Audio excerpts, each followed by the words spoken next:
धनंजय, सध्या त्या ठिकाणी काय परिस्थिती आहे, कधीपर्यंत भरती ओसरू शकते?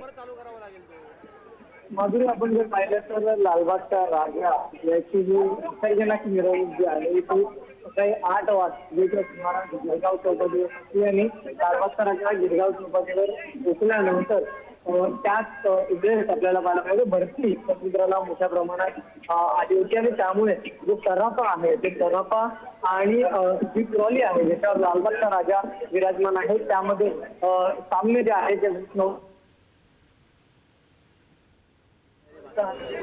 तब्बल 8 तासानंतर आता ओहोटीला सुरुवात झालेली आहे। भरती जी आहे ती ओसरायला सुरुवात झालेली आहे। आता पाणी जे आहे समुद्राचं ते जी पातळी ही कमी होताना पाहायला मिळते आणि अशातच आता पुन्हा एकदा लालबाग जो आहे तो या तराफ्यावर घेण्यासाठी सुरुवात झालेली आहे। याआधी सुद्धा एक प्रयत्न केला होता, मात्र तो बॅलन्स न झाल्यामुळे हे विसर्जन जे आहे ते थांबलं होतं। मात्र आता जर आपण पाहिलं तर हा लालबागचा राजा आहे जो आहे तो तराफ्यावर दिसला जाईल आणि त्यानंतर कदाचित जर आपण पाहिलं तर काही बोटींच्या मदतीने हा जो तराफा आहे जो नवीन अत्याधुनिक तराफा तयार करण्यात आला तो समुद्रात खेचण्यात येईल किंवा पुन्हा एकदा भरतीची वाट जी आहे ती या विसर्जन सोहळ्यासाठी पाहावी लागणार आणि जर भरतीची वाट पाहावी लागली तर पुन्हा एकदा लालबागच्या राजाच्या विसर्जन सोहळ्याला विलंब होताना पाहायला मिळेल। लालबागच्या राजाचा विसर्जन सोहळा हा रात्री होताना आपल्याला पाहायला मिळू शकतो, कारण की संध्याकाळच्या सुमारास पुन्हा एकदा भरतीला सुरुवात होईल आणि त्यानंतर ही विसर्जन जे आहे ते पूर्ण होऊ शकेल। मात्र सध्या जे आहे जे सगळ्यात मोठं समोर होतं ते म्हणजे तराफ्यावर लालबागच्या राजाला आणणं आणि त्याला आता सुरुवात झालेली पाहायला मिळते। थेट दृश्य आहेत आपण ही थेट दृश्य पाहतोय। लालबागचा राजा जो आहे तो आता तराफ्यावर घेण्याची सुरुवात सुरू झालेली आहे। जे पाणी होतं समुद्राचं ते आता अहोटीला सुरुवात झाल्यामुळे आतमध्ये जायला सुरुवात झालेली आहे। पाण्याची पातळी ही कमी होताना पाहायला मिळते। काही अडचणी आहेत, त्या म्हणजे समुद्रात काल मोठ्या प्रमाणात काही मूर्तींचं विसर्जन करण्यात आलं, त्या मूर्ती सुद्धा आता बाजूला सरकारने दिल्या आहेत आणि हा जो तराफा आहे तो कदाचित दुसऱ्या ज्या मोठ्या बोटी आहेत त्यांच्या मार्फत पाण्यामध्ये खेचला जाईल आणि त्यानंतर ही सुरुवात जी आहे ती विसर्जनाची पूर्णत्वाकडे जाताना आपल्याला पाहायला मिळेल। आणि एक महत्वाचं म्हणजे हे सगळं सुरू असताना मोठ्या संख्येने या संपूर्ण परिसरामध्ये जी नागरिकांची किंवा भाविकांची गर्दी आहे ती आपल्याला पाहायला मिळते आणि मोठ्या संख्येने लोक ही या संपूर्ण परिसरामध्ये आलेली आपल्याला पाहायला मिळते। तर लालबागच्या राजाची विसर्जन मिरवणूक हे काही तासांपेक्षा अधिक झालेली आपल्याला पाहायला मिळते। आपण जर पाहिलं तर ही मिरवणूक जी आहे ती तब्बल 23 ते 25 तासांच्या वर आपल्याला पाहायला मिळेल। असा एक महत्वाचं म्हणजे लालबागचा राजाचा तराफ्यावर घेण्यासाठी सुरुवात झालेली दृश्य आहे।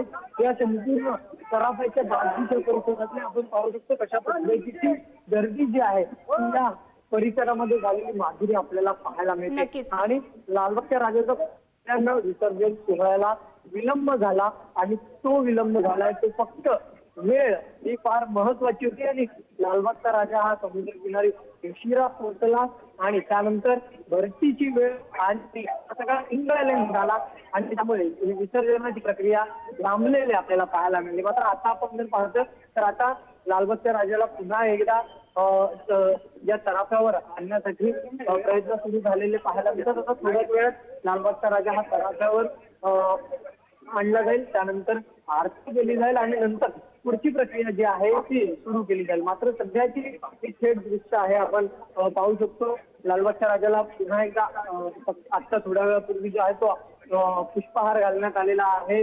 हातामध्ये कडे जे आहेत फुलांचे कडे बसवण्यात आलेले आहेत, कंठी बसवण्यात आलेली आहे फुलांची आणि पुन्हा एकदा ही सगळी विसर्जनाची तयारी जी आहे ती सुरू झालेली आपल्याला पाहायला मिळते आणि हेच वेगळेपण आहे सगळ्याचा आपण पाहिलं तर। आणि आता या सगळ्या गोष्टीला सुरुवात झालेली आणि या सुरुवातीनंतर आपण जर पाहिलं तर मी सध्या त्याच ठिकाणी आहे, त्याच तराफ्यावर उभा आहे। हा अत्याधुनिक तराफ यंदा तयार करण्यात आलेला आहे, त्यामुळे नक्कीच आपण जर पाहिलं तर थोड्या वेळात जे आहे ते लालबागचा राजाचा तराफ्याच्या अगदी जवळ आणून ठेवलेला आपल्याला पाहायला मिळते। त्यामुळे काही वेळाने जे आहे आता हा नेमका विसर्जन सोहळा जो आहे त्याला सुरुवात सुद्धा माझी आपल्याला होताना पाहायला मिळेल. आपण जर पाहिलं तर कोळी बांधव सुद्धा म्हणजे खरंच लालबागचा राजा हा कोळी बांधवांचा आहे, त्यांनी हा विराजमान केला. मात्र आता या सगळ्या गोष्टींना सुरुवात जी आहे ती होते आणि कोळी बांधव सुद्धा या सगळ्या प्रक्रियेसाठी उपस्थित असलेले आपल्याला पाहायला मिळते.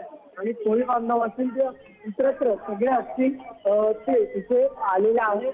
आणि पुन्हा एकदा जसं काल विसर्जन मिरवणुकीमध्ये घोषणाबाजी सुरू झाली तशीच घोषणाबाजी आता सुद्धा सुरू झालेली पाहायला मिळते.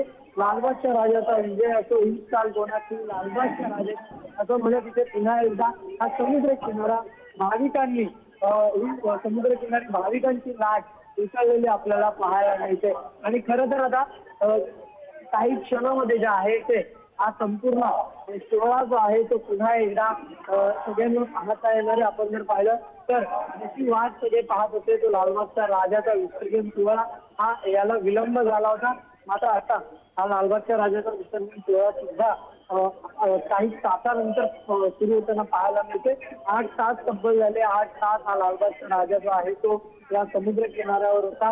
आणि आता त्यानंतर लालबागचा राजा जो आहे तो विसर्जनासाठी काही वेळाने आपल्याला रवाना होताना पाहायला मिळेल. तराफ्यावर आता या लालबागच्या राजाला विराजमान करण्याचं किंवा वरती आणण्याचं काम जे आहे ते सुरू झालेलं पाहायला मिळतं. मंडळाचे कार्यकर्ते या लगबगीमध्ये आपल्याला पाहायला मिळतात. एकंदरीत आपण जर पाहिलं तर लालबागच्या राजाचा विसर्जन मिरवणूक जी आहे ती 24 तासांपेक्षा अधिक वेळ सुरू असते. आणि आता जी आहे ही लालबागच्या राजाची विसर्जन मिरवणूक जी आहे ती अगदी त्याला 24 तासांपेक्षाही अधिकचा काळ झालेला आपल्याला पाहायला मिळते. आणि आता काही वेळातच जे आहे हा सगळा सोहळा जो आहे तो सुरू होताना आपल्याला पाहायला मिळेल. त्यामुळे नक्कीच आपण ज्याची वाट पाहत होतो ते सोहळा आता सुरुवात होते, त्या सोहळ्याला आता सुरुवात होताना पाहायला मिळते. त्यामुळे नक्कीच आपण जर पाहिलं तर आता हा विराजमानाचे काही तयारी जी आहे ती अंतिम टप्प्यात असलेली आपल्याला पाहायला मिळते. दृश्य आहेत सगळी तयारी जी आहे ती अंतिम टप्प्यात आलेली आपण पाहू शकतो. अगदी लालबागचा राजा थाटा मारता पुन्हा एकदा या तराफ्यावर येईल आणि त्याच्यानंतर विसर्जन मिरवणुकीला किंवा विसर्जन सोहळ्याला सुरुवात होताना आपल्याला पाहायला मिळेल. धनंजय, नक्कीच धनंजय, आपण सांगतायत की लवकरच तराफ्यावर पुन्हा एकदा राजाला चढवलं जाईल. मात्र आपण जर बघितलं तर साधारणतः ही भरती किती वाजेपर्यंत ओसरू शकते याचा काही अंदाज आहे का? खरं तर आता भरती ओसरायला सुरुवात झालेली आहे. आपण जर पाहिलं पाण्याची पातळी कमी झाली त्यामुळे जी ट्रॉली आहे ती या तलावापर्यंत येणं शक्य झालेलं आहे. आणि आता जर आपण पाहिलं तर फक्त मूर्ती जी आहे लालबागच्या राजाची ती या ह्याच्यावर विराजमान झाल्यानंतर इथे पुढे आपण जर पाहिलं तर ही विराजमान होईल. आणि त्यानंतर कशा पद्धतीने पुन्हा एकदा भरतीची वाट पाहावी लागते का की ज्या काही होड्या आहेत ज्या काही बोटी आहेत समुद्रात त्यांच्या मार्फत हा तलाव पाणी खेचला जाईल.